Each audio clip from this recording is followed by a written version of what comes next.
திருவண்ணாமலை மாவட்டம் செங்கம் அடுத்த பெரிய கோலாப்பாடி கிராம வாக்குச்சாவடியில் ப்ரொசீடிங் ஆபீசராக அப்துல் தயத் என்ற அரசு ஊழியர் பணியாற்றியுள்ளார். இந்நிலையில் வாக்குச்சாவடிக்கு வந்த முதியவர்கள், மாற்றுத்திறனாளிகள் மற்றும் பார்வையற்றோர் வாக்கு செலுத்த வந்தபோது அவர்களின் வாக்குகளை இவரே பதிவு செய்துள்ளார்.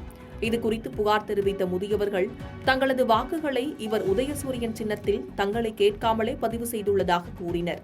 இதனால் பொதுமக்கள் தேர்தல் அலுவலரை வாக்குச்சாவடி அலுவலகத்திலேயே 3 மணி நேரத்திற்கு மேலாக பூட்டி வைத்தனர்.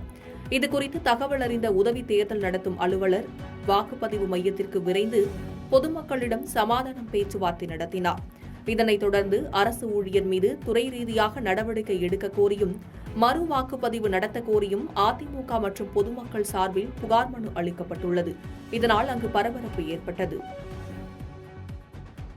பாதகம் செய்பவரை கண்டால் நாம் பயங்கொள்ளலாகாது பாப்பா, மோதி மிதித்து விடு பாப்பா, அவர் முகத்தில் உமிழ்ந்து விடு பாப்பா.